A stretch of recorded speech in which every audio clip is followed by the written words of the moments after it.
rich, usually aristocrats of family, as well as of money. Next came the executives and professionals, more recently arrived to prestige and power. Then the middle class, and beneath them the workers with decent paying jobs, so on and so forth, which as a social science student you don't know, you don't need no further discussion. And this is relevant to 62, and of course it's based solely on, or you could almost argue right there that, you know, of course the number saying that it's 3 times as worse in class 5 versus class 1. And the treatment and payment of medicine, payment for medicine is also stark. Very, very stark and radically different. But I don't feel it was Friday and said, let me look through and say what exactly is essentially needed out of this book. So I'm not going to knock old slums and new slums. You could read that and you mentioned that. And people mistook that to mean that the country was so well. Well, of course, in 1960s America, everything was hunky-dory, as you all say. But for a certain class, that was true. Literature is not Hispanics, it's not Asians, it's not whites, it's African America.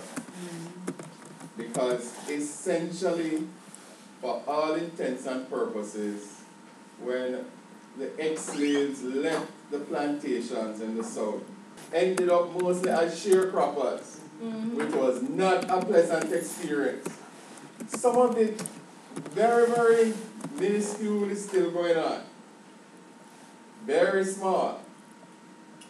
The business of black farmers that had family roots back, which I'm not going to follow, but the government said they would give a federal subsidy to them, and after nearly 15, 16 years, it hasn't been paid yet, as far as I know.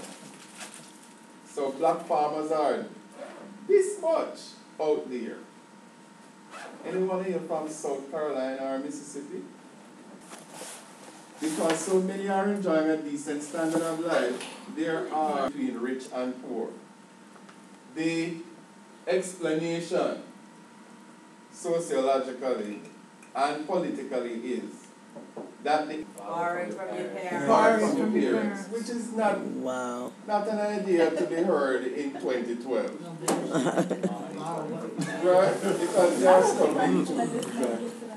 But ideas that came up from the drift to from the south to the cities became necessary, but I guess for some states was something which they didn't want to invest in very much, but were forced to.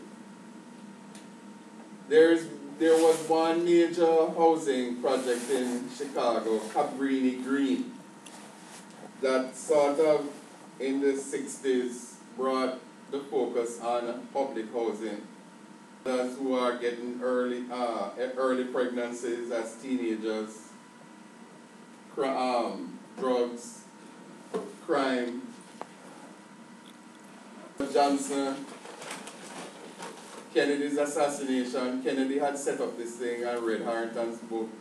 Johnson comes on board, sort of wondering what next to do. But by 1964, he says there has to be a war on poverty. And so the whole welfare system and TANF and AFD, right? So you need to enact programs for these drunkards on the street, these people who have nowhere to go. They live in shanties all over the place in the Appalachians.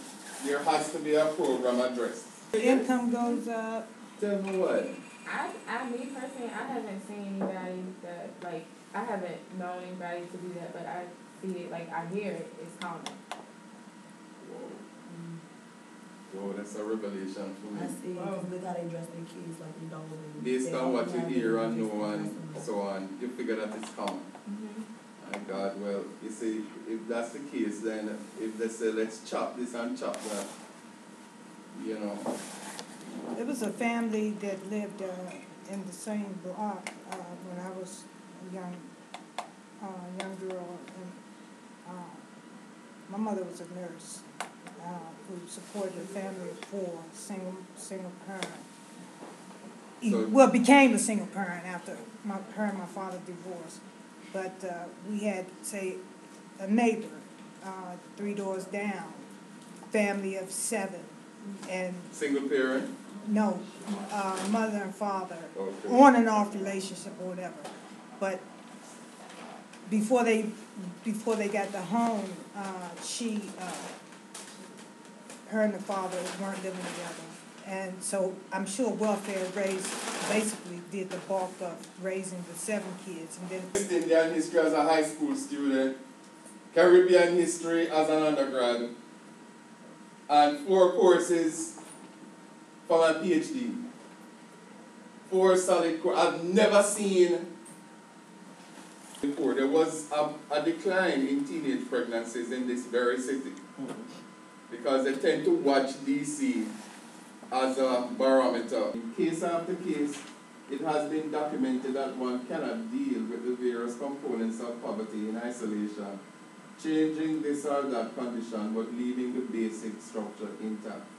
Consequently, a campaign against the miserable poor should be comprehensive.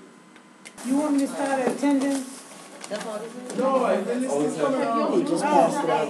Oh, he did. I said It it is today, in but 9. I gotta go print it out though. Did we sign the one from last Thursday? What? Attendance. Because we was doing that assignment when we did it. When we signed it. I'll write down the names. I'll write down the names. That's the problem. If you were not here last week Thursday, the maximum points for that exercise was 20. Did I finish no more? No. Lord. The maximum point was 20. Everybody that did it will get 20 for the group work. Now, if you were not here, could you come and